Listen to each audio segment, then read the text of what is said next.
मेरी शरीयत का मजमून है कि दो गुनाह हो रहे हैं, दो गलतियां हो रही हैं, चलो गुनाह नहीं कहते, एक ये दर्जा है, एक ये दर्जा है। फरमाया आलिम और मुफ्ती की शान है कि इसको कबूल कर ले, इसको छोड़ दे। एक मोहतरमा के साथ जबरी तौर पर उस बेचारी को यानी मोहतरमा किसी क्लब में डांस कर रही है तो ये बड़ा गुनाह है, वो ये ना करे, लेकिन एक चाहे मुफ्ती कहने वाला खुद को हो, वो उसकी गर्दन चूम ले, ये छोटा गुनाह है, इसको कबूल कर ले। आपने फिर गलत बात समझी। क्या वो आपके लिए नामहरम नहीं है? वो आपके लिए नामहरम है या नहीं?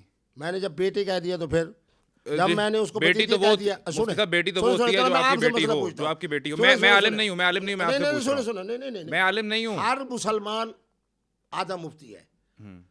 एक मोहतरमा बेचारी यहाँ से जाती है इसलिए कि मैं वहाँ जाके तिजारत करूँ, उसके 20,000 दिरहम को जनाब दबा दिया जाता है। जब वो मुझे फ़ोन करता है तो मुझे अपने बाप का नाम बता दिया कि मैं उसकी बेटी हूँ, और अगर मुझे रिलीफ मिल सकता है मुफ्ती साहब किबला आपकी वजह से मिल सकता है। मैं उस कलम में जाता हूँ, वो बेचारी भी खुशी से नहीं जा रही, वो भी उस जबर के साथ जा रही है कि उस बेचारे के हुस्न जमाल को गलत अंदाज में किया जा रहा है। यतीम बच्ची है। मैं जनाब वहाँ पहुँचता हूँ और आखिरी वक्त में पहुँचता हूँ, 4 बजे वो ख़त्म होता है प्रोग्राम, मैं तकरीबन 3:45 के करीब पहुँचा। कोई मशरूब पेश किया गया आपको? नहीं, मैं मशरूब तो पीता ही नहीं। मैं तो ना तंबाकू वाला पान खाता हूँ ना अल्कोहल पीता हूँ। मेरे नज़दीक अल्कोहल भी हराम है, तंबाकू वाला पान भी हराम है। 40% अल्कोहल को हलाल कहा? ना मैंने नहीं कहा, ये देखो ना, ये तो गलत बात है। चलिए इस पे बात करते हैं, सुनो, वो बता दूँ, दरमियान में बात आ गई है। मैंने ये कहा कि सऊदी अरब, कतर, मिस्र और मराकश के कुछ उलमा ने फतवा दिया है कि अल्कोहल अगर 40% से कम हो, ये उनकी बात मैं बयान कर रहा हूँ, अपनी नहीं। ठीक है। मेरे नज़दीक जब तंबाकू का पान हराम है तो मैं कैसे कह सकता हूँ कि अल्कोहल 40% हलाल है? तो आपके यहाँ 0.5% भी हो तो हराम है? हर वो चीज़ जिसका ताल्लुक हमारी अकल से है वो हराम है, हराम है, हराम है, हराम है। तो आपने उस क्लब में जो कुछ किया वो होशो हवास में थे आप? मैं बिल्कुल बदरुस्ती होशो आवाज़ खमसा के साथ था। आज भी कायम है? आज भी मैं इस बात पे कायम हूँ कि गलती हुई। आइंदा मौका मिलेगा फिर करेंगे? नहीं। कोई और खातून राब्ता करे और कहे कि मेरे 25,000 या 40,000 दिरहम वहाँ फंसे हुए हैं और यूँ मुझे एक्सप्लॉइट किया जा रहा है, तो आप जाएंगे और दोबारा इसी तरीके से तसल्ली देंगे? आप इस जुमले को यूँ कह सकते हो कि अगर कोई मजलूमा मुफ्ती साहब आपके दरवाजे पे दस्तक दे तो आप उसको बेटी समझ के उसके साथ आप हर तरह का तामुन करेंगे? मैं कह रहा हूँ तामुन करूँगा। कितनी बच्चियाँ हैं, खुदा की कसम, मेरे जनाब कैसे न अपने जनूबी पंजाब में पूछ ले, ड्राइवर मेरा, गाड़ी मेरी, उस बच्ची को मैंने कहा कि पुचा के हो इसके ससुराल में, और इसको कहा कि इसको ससुर ने भी मारा है, उसके बाद जनाब खामद के भाई ने भी मारा है। उनको कहो कि मुफ्ती अब्दुल कवी साहब कह रहे हैं ये मेरी बेटी है, ये घर की मालिका है, इसका घर यही ससुराल वाला है। आज के बाद अगर मैली निगाह उठाना ना तो ये समझना कि हम मुफ्ती अब्दुल कवी की बेटी के ऊपर हाथ उठा रहे हैं। पूछें आप जाके जो आपकी ये सर्विसेज और ऑफर सिर्फ खवातीन के लिए होती हैं? कई मर्दों के घर मैंने बात की है। बच्चे का मुझे टेलीफोन आया कि मुफ्ती साहब जनाब हमारे मुसीबत है, वो कहते हैं ये अरई है, ये शेख है, ये फलां कौम से है, इनका आपस में निकाह नहीं हो सकता, हम दोनों बच्चे और बच्ची, बच्चे का फ़ोन आता है, हम फलां पार्क के अंदर बैठते हैं, मैं खुद वहाँ जाके निकाह पढ़ाते आता हूँ। मुफ्ती अब्दुल कवी तो एक रिफाई शख्सियत है। मैंने निकाह के मामलात को आसान किया और पहले दिन मैंने फतवा दिया कि बद अखलाकी और बदकिरदारी के दरवाजे को बंद करना है। मुफ्ती अब्दुल कवी हुस्न परस्त है? वो तो हर आदमी हुस्न परस्त होता है। इन्नल्लाह जमील युहिब्बुल जमाल का तर्जमा उलमा से पूछ लेना। अल्लाह से कहता है मैं खुद भी सोना हूँ और सोने को पसंद भी करता हूँ। हुजूर को जो हबीबुल्लाह बनाया, क्यों बनाया? क्योंकि आप ताहा वाले हैं, आप वल्लैल वाले हैं, आप दुआ वाले हैं। तो ये तो मुफ्ती अब्दुल कवी के इंसानी फितरत के करीबतर होने की दलील है। कितनी शादियाँ आपकी? देखिए शादी है, आज मुफ्ती अब्दुल कवी बाइज्जत क्यों है? अल्हम्दुलिल्लाह बच्चों के बच्चे, अब मैं नाना बन चुका हूँ। अब मुझे बताया अगर खुदा ना खासा मेरी जहन के अंदर कोई ख़राबी होती तो मैं आपको और सब देखने वालों को ये बताता कि मेरी उम्र इतनी है। मैं परनाना बन चुका हूँ। अब मज़ीद जनाब नवासे और नवासियों की शादियाँ तैयार हैं। शायद 2-3 महीने के बाद फिर अल्लाह तबारक व तआला शादी की बरकत से उनको औलाद देगा, फिर डबल परनाना बन जाऊँगा, ट्रिपल परनाना। तो उन्होंने कभी आके आपको यही दिखाया कि नाना ये देखें, ये आपकी वीडियो थी, आप क्या करते फिर रहे हैं, कभी हरीम शाह, कभी क्लब, कभी कंदील बलोच, या आप क्या करते हैं? हम जाते हैं तो लोग हमें देख कहते हैं कि आपके नाना क्या कर रहे हैं। शाबाश, बहुत आला सवाल है। अल्हम्दुलिल्लाह मुझे ये फ़ख्र है, मैं जब अपने मदरसे और मरकज़ के करीब जाता हूँ तो जिस गाड़ी पे भी जाऊँ, 12-12 करोड़ की गाड़ी भी होती है जो मुफ्ती साहब को पहुँचाने आती है, पठानों की, छोटी सुजुकी कार भी होती है। बड़ी मोहब्बत है आपकी। मैंने तो पहले कहा कि पहले मोहब्बत व अकीदत में पहले नंबर था ख़वातीन का। अच्छा अब खान की जमा है खवानीन। अच्छा अब कई दिनों से मैं कह रहा हूँ कि पहले नंबर पे खवानीन आ गए। सही। जैसे मैच के अंदर होता है जी, अब पहले नंबर पर इंडिया आ गया, अब पहले नंबर पे हाँ। ऑस्ट्रेलिया आ गया, पहले नंबर पे तो न्यूजीलैंड आ आपका भी गया। ग्राफ तब्दील होता रहता है। अब जो मोहब्बतों की अकीदत का इजहार मेरा पठान मुझसे कर रहा है, खवानीन, अब खवानीन पहले नंबर पे आ गए, और खवातीन दूसरे नंबर पे आ गई है। देखिए मेरी बात सुने, यकीनन ये बच्चे मुझसे बात करते हैं और मेरी, आप हैरान होंगे बल्कि खुश होंगे, मुझे अपने जो नवासे का बच्चा है ना, वो भी मुझसे इतनी बेतकल्फी करता है जितनी बेतकल्फी से आप बातें कर रहे हैं कि नानू ये क्या है। लेकिन उनको पता है कि मैंने आज आपके प्रोग्राम से भी कह रहा हूँ, बच्चों को भी पता है कि मुफ्ती अब्दुल कवी कभी भी बदकिरदारी नहीं करेगा।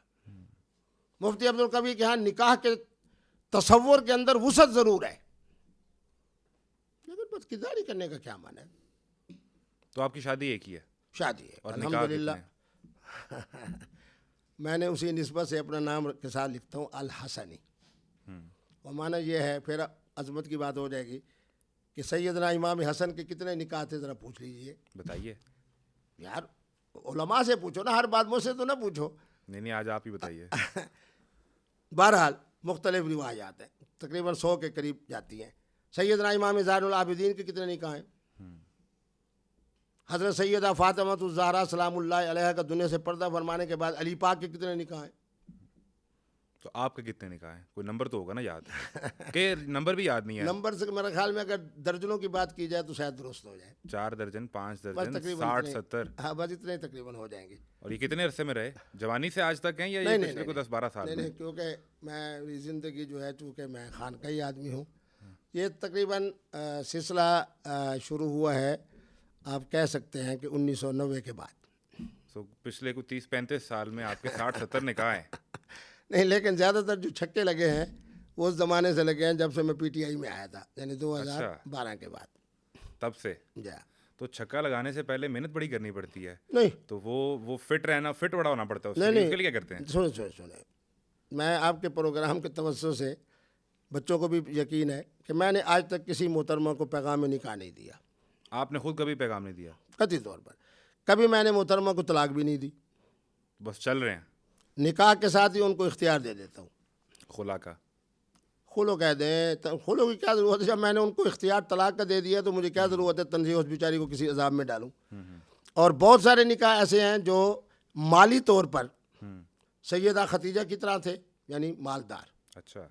और मैं उनके मुकाबले में कम मालदार था, तो इसलिए जनाब नान और नफ़क़े का बोझ भी मेरे ऊपर नहीं आया। बल्कि वो आपको पैसे देते रहे। यूँ कहते कि पैसे नहीं कहेंगे, आपको नजराना और आपको वो पेश करते थे हदायत, अकीदत में। हाँ हदिया, फ़र्ते मोहब्बत में। जी जी। अच्छा, आप पर तो फिर ये भी इल्ज़ाम लगता रहा कि जो ये एलीट क्लास है या अपर मिडिल क्लास है, इनमें जो तलाक हो जाए तो हलाले के लिए पैसे लेके सर्विसेज देते हैं। अल्लाह अकबर। अल्हम्दुलिल्लाह मेरे ब्रीफ केस में भी रिसाला मौजूद होगा, अगर कहेंगे तो मैं आपको दे दूंगा। उसमें कैफियत जिनमें तलाक वाक़ई नहीं होती, इतना बड़ा मेरा अजीम उशान रिसाला हर मुफ्ती के पास मौजूद है और मैंने हलाले का दरवाज़ा बंद कर दिया है, क्योंकि जो आदमी तलाक देता है उसका कोई रीज़न ही होता है ना। तो मेरे नबी रहमत ने कहा मगलूबुल अकल की तलाक वाक़ई नहीं होती, मातूक की नहीं होती, मदहोश की नहीं होती, नाइम की नहीं होती, मुग़मा अलैह की नहीं होती। मेरी फ़िक़्ह के ऊपर जनाब मैं सलाम पेश करता हूँ फ़िक़्ह हनफ़ी को, लेकेबरन अवल मर्जन, ये बात इसलिए पढ़ रहा हूँ ताकि उलमा का दिमाग खुले। बुढ़ापे की वजह से तलाक दो, तलाक नहीं होती। टेंशन की वजह से तलाक दो, तलाक नहीं होती। बीमारी की वजह से तलाक नहीं होती। तलाक होती कब है? हाँ, बदरुस्ती होशो हवा से खमसा बिला जब्र इकरा। आज अल्हम्दुलिल्लाह मुफ्ती अब्दुल कवी के इसी फतवे की बरकत से हमने कहा कि मौलाना तारिक जमील साहब के बेटे की आप खुदकुशी नहीं कह सकते। क्यों? कि वो मगलूबुल अकल है। लिमाराजन हमारे फ़ुक़हा ने कहा है, हमारे फ़ुक़हा ने कहा कि कत्ल और तलाक एक ही जैसी की कैफियत है। एक तलाक दो दोगे, एक तलाक, दो दोगे दो, एक फायर मारोगे एक फायर, दो फायर मारोगे दो फायर। तो 3 दफ़ा तलाक कहने से तलाक हो जाती है, एक दफ़ा में ख़त्म? पूछा ना क्यों तलाक तुमने दी, क्यों है वजह? इसी का के ऊपर तो पूरी उम्मत मुत्तफ़िक़ है। अब अहल हदीस भी मेरे पास आ रहे हैं, अहल तशय्युअ भी मेरे पास आ रहे हैं। मियाँ बीवी में आपस में नाचाकी हो जाए और लड़ाई हो जाए और नहीं हाँ, रह सकते, जब लड़ाई हो जाएगी कोई तलाक नहीं होगी। नहीं होगी। मेरे नबी रहमत कह रहे हैं मगलूबुल अकल की तलाक वाक़ई नहीं होती। जामे तिरमिज़ी की वो हदीस है जिसके बारे में हज़रत फरमा रहे हैं कि हसन भी है, सही भी है। नहीं, लेकिन लड़ाई के नतीजे में मकलूबुल अकल कैसे होगा? कमाल है, आखिर कोई जुमला उसकी तरफ से आएगा ना। जहां भी खामद का दिल दुखा वहां कोई तलाक नहीं। अच्छा, कमाल है। सही। आप तो ये वैसे एक चीज़ ज़रा वाज़ेह कर दें कि शादी और निकाह में फ़र्क क्या होता है? शाबाश। शादी है आजकल पूरी दुनिया के अंदर जो कवानीन हैं उनके मुताबिक। मुझे सऊदी उलमा ने सलाम पेश किया, उन्होंने कहा कि आपके निकाह मिसियार से आपकी ताकीक बेहतर है। निकाह मिसियार की क्या इस्तिलाह है, ना हदीस में है ना फ़िक़ह में है। बात यह है कि जनाब कानून मुल्की के मुताबिक मोहतरम और मोहतरमा की रजामंदी पहली बात, दूसरा कम अज़ कम 2 गवाह जितने ज़्यादा हो जाए। अच्छा, तीसरा ये है कि ऐलान आम, कार्ड छप रहे हैं, वलीमा हो रहा है, पाकिस्तान के कानून के मुताबिक रजिस्ट्रेशन हो रही है। अब पूरे आलम इस्लाम के अंदर रजिस्ट्रेशन ज़रूरी है, पूरे आलम अरब के अंदर दूसरी शादी के लिए पहली बीवी की इजाज़त ज़रूरी है। आप समझते हैं ज़रूरी है? जी, आप समझते हैं ज़रूरी है? नहीं, मैंने जब निकाह की सूरत में तवज्जो पैदा कर दिया तो मैं पाकिस्तान के कानून में क्यों मुदाखलत करूं? ठीक है, ये है अज़्ज़िवाज, शादी। निकाह क्या है? मोहतरम और मोहतरमा की रजामंदी और मैक्सिमम 2 गवाह। ऐलान आम की ज़रूरत भी नहीं, क्योंकि पाकिस्तान के मुल्क में रहते हैं, सऊदीया के मुल्क में रहते हैं, मिस्र के मुल्क में रहते हैं, अपने कानून की खिलाफ वर्जी भी नहीं करनी। उधर मैं कहूँ कि पाकिस्तान का मतलब क्या, ला इलाहा इल्लल्लाह मुहम्मदुर रसूलुल्लाह, और उधर मैं उसको कहूँ कि उसके कानून की खिलाफ वर्जी करें, आप क्यों करें? मोहतरम और मोहतरमा की रजामंदी और मैक्सिमम 2 गवाह, कोई ऐलान आम की ज़रूरत नहीं। उन्होंने कहा जी ऐलान आम, मैंने कहा ऐलान आम सुन्नत है और किसी के दिल को दुखाना ये हराम है। कहते हैं मुझसे आप बड़े ज़हीन आदमी हैं। यानी आप ही कह रहे हैं कि निकाह जितने मर्जी कर लें 60-70, लेकिन नहीं, शादियाँ 4 होनी चाहिए। जब मेरे बेटे मैं नमाज मगरिब कहूँगा तो मकसद है 3 रकातें, जब मैं निकाह कहूँगा तो मसना वसुला सवरुबा। कुरान कह रहा है कि 2 3 4, एक शादी वाली हो गई, 3 निकाह आप और कर सकते हैं। तो फिर जो आपने 5 दर्जन के करीब किए तो एक वक्त में तो नहीं किए ना, वही तो मैंने कहा ना कि इमाम हसन के बता दें कितने निकाह, अभी तक मैं उनसे पीछे हूँ। यानी निकाह सैयदना इमाम ज़ैनुल आबिदीन के निकाह पूछ रहे, मैं अभी पीछे हूँ। तो आपने वो उनकी सुन्नत पर नंबर अचीव करना है। वैसे मुझे नहीं इस चीज़ का अंदाज़ा, लेकिन आप ये समझते हैं आपने नंबर अचीव करना है? नहीं, लेकिन मैं ख्याल में अब उम्र के उस हिस्से में हूँ। आखिरी निकाह कब किया? मेरे ख्याल में तकरीबन कोई 9 महीने पहले की बात हो।